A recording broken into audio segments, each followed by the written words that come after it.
What is up, everybody? Bandit here, and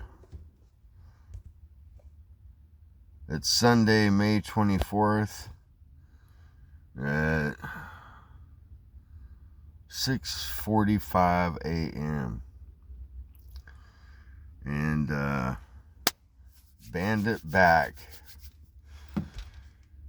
Today I have 9 months and 3 days of sobriety, which is really cool. On the 21st, I hit 9 months, and a lot has happened since I last did a episode. This will be episode number 13, and I'm going to pick up the series now and do an episode every week for the next 12 weeks, until I hit my 1 year of sobriety.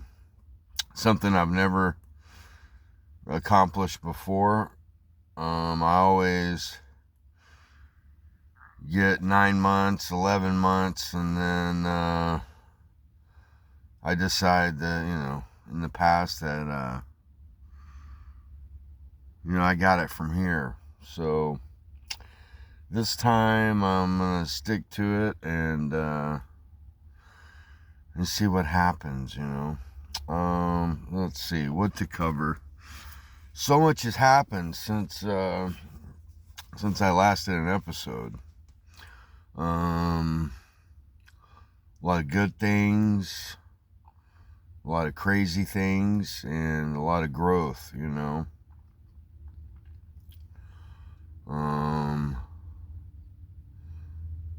where do I start? Well, the program is what it is. I just keep showing up. I keep being available to work with other guys. And I've just picked up a new brother to walk the path with. And, I really like working with others, and I really like doing my book group,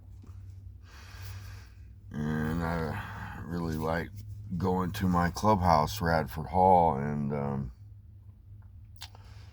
so, nothing too crazy, just sticking to the basics right now, and trying to stay out of my own way. That's pretty much how I work my program. Work at the salon is basically non-existent. I mean, I do a little work, but my career has turned into an avocation, which means hobby.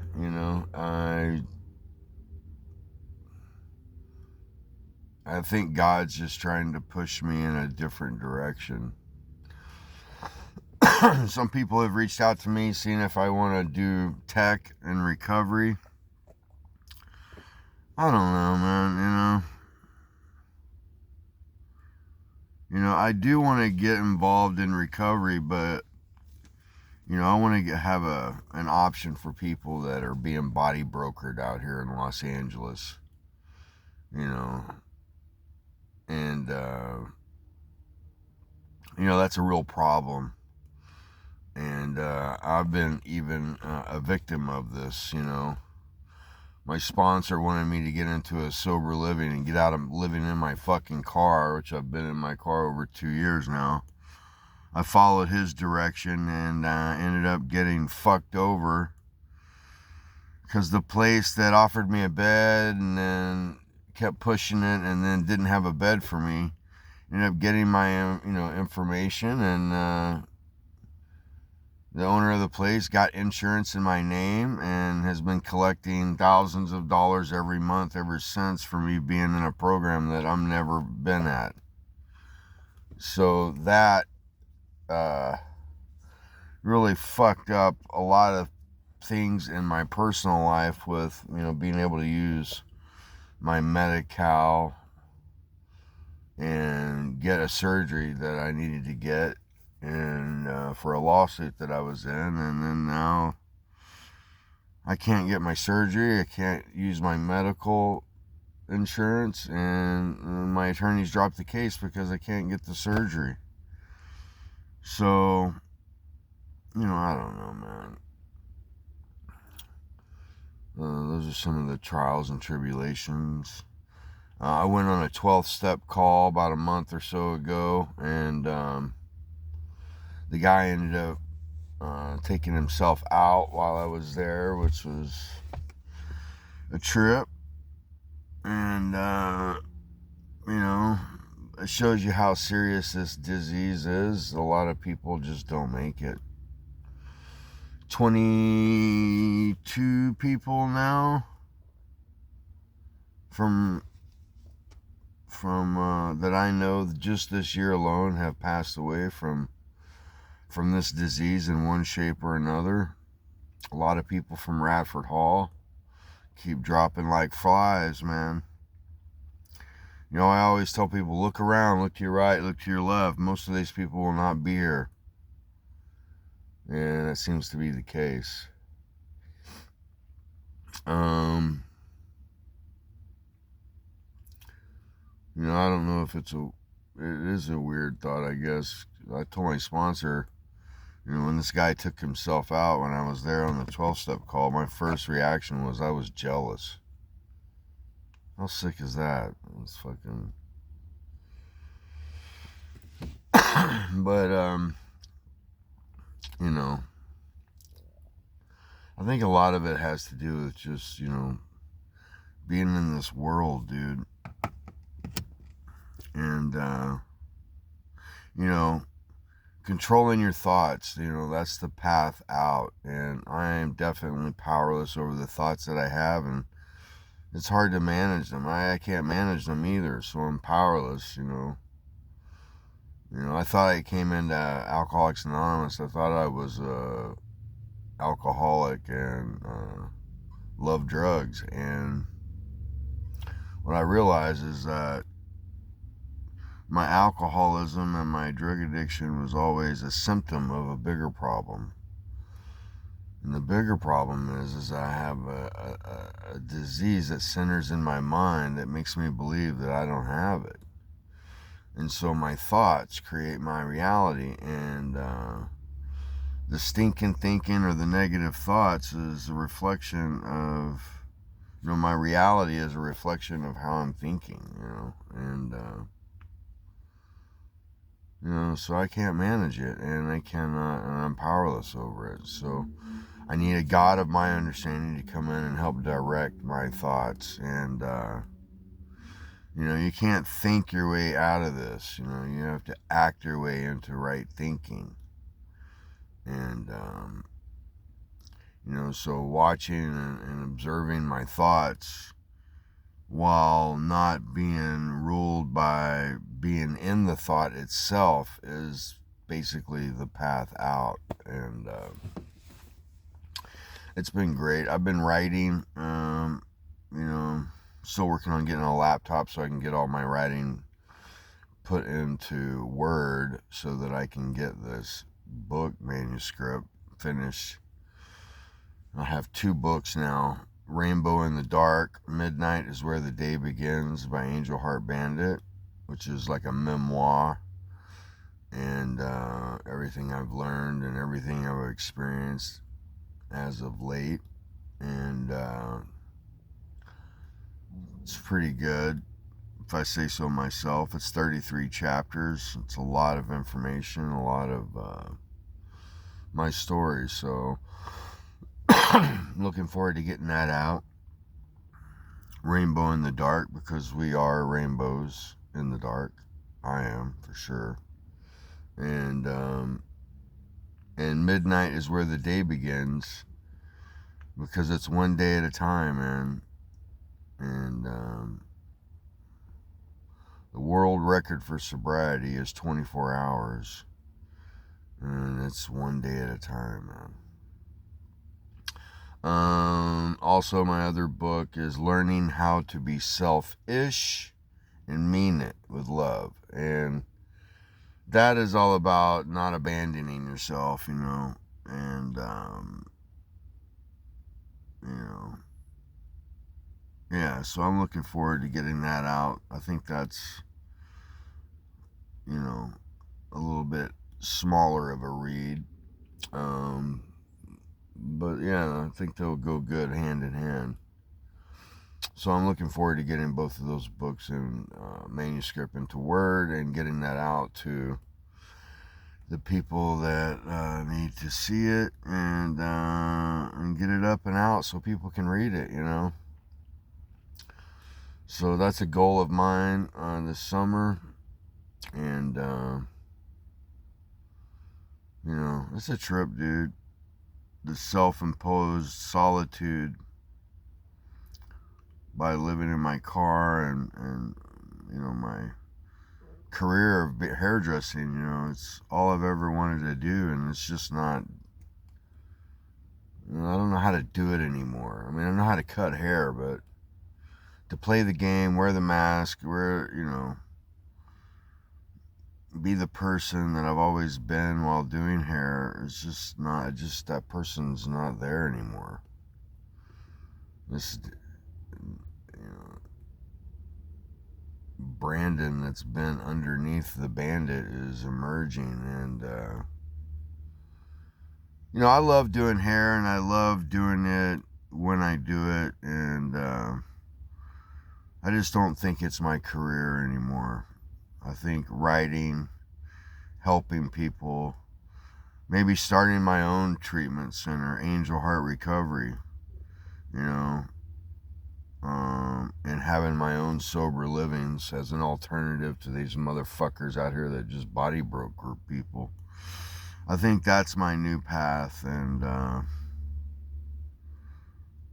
you know, we'll see how that unfolds. I'm staying open-minded, willing, and honest. That's what I'm doing. I'm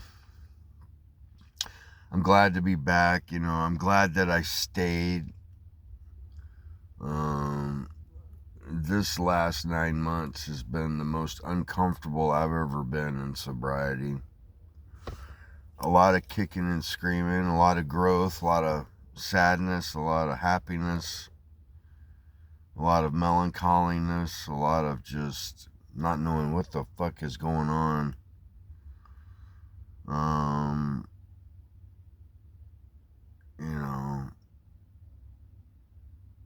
You know, last May 18th of last year, I got married, culturally married to a Muslim, Tamino. And, you know, she pursued me, asked me to marry her. We moved in and had a lot of growth, and, you know, we broke up, and, you know, it's been really difficult. I really thought this was the one, and it sucks having the one at the wrong time. But it is what it is, and you know, we're finally friends again. So, I mean, whatever her version of being a friend is definitely not my version of being a friend, but it is what it is, and it's more of an acquaintance that we're friendly with each other, I guess. But it's definitely not my version of a friendship. But it's alright. And she had made an amends to me, which was an amazing experience because it really showed me how an amends is done. She really did a great job, followed her sponsor's direction, and I was impressed, actually, to say the least. And at the end of the day, I just want her to be happy, joyous, and free. And I want to be happy, joyous, and free. And it didn't work out the way that I thought I wanted it to, but we both had an amazing experience. We both had a lot of growth in the whole thing, and I'm definitely not looking forward to another relationship, intimate, that would jeopardize my sobriety or my connection to a power greater than myself. But, you know, I'm just learning how to fall in love with myself right now and not abandon myself. Learning how to be selfish and mean it with love. Yeah, man. Today, Sunday, what's the deal? I was gonna bounce over into Hollywood and go hit a meeting, but I don't know, I don't really like that meeting anymore. It's a fucking dog and pony show. My boy Malik's the secretary, so I like seeing him. I like seeing a few people, but you know, it's in Hollywood. It's a big fucking dog and pony show, and it's a long ass fucking meeting with 2 speakers, and you know, generally the longer speaker is the most boring one. It's like, fuck, why don't you have that one be the 10-minute speaker and have the other one? Anyway, so I don't know. I think I might just go do a house call and do a haircut on my boy Giovanni, and stop by my friend Cliff's house, give him his clicker, because I ended up watching his apartment last week. I don't know why, I'm just mumbling right now, rambling on, but you know, no scripts, man. I'm just here. Bandit's here. It's got 9 months. My 9 months to the year is my tricky part, so I'm gonna do an episode every week just to kind of you know, stay connected, stay tapped in, tuned in, turned on, and get this milestone. You know, I know that I'm not going to feel any different on the day that I get the year. I'm not looking at it like it's going to be some amazing thing. I know that it's just going to be another day. But it'll be a milestone that I've never achieved, and I don't know what's going to come from it. I guess it's just going to prove to myself that I can do it one day at a time. Which I know that. It's not like some miracle, but it, you know, it's the fact that I want to do it. You know, I come into the program many times, and there's a lot of characters in the program, and a lot of people you don't want to be like, and a lot of people you don't want to be around, you know. But it's all worth it to find somebody that wants you to work with them, or have somebody find you that asks you to work with them. That's really the gift. That's the honor. And that's why we have these meetings, so the newcomers know where to come, and so the old timers find people to work with, because that's the medicine. You know, I don't get better so I can help people. I help people so I get better. And that's the truth. That's the juice. Anyway, I'm glad I'm back. Angel Heart Bandit, the Bandit, and I'm looking forward to this next 12 weeks, or the next 11 weeks now. And every Sunday I'll be popping up here doing another episode. This episode number 13, The Man Who Stayed. And I look forward to coming back next week. I'll be popping up a few shorts during the week just to kind of get the cadence back in rhythm. And yeah, much love to everybody. And if you're struggling, reach out, man. And otherwise, I'll see you guys at Radford Hall or here up on YouTube. Peace.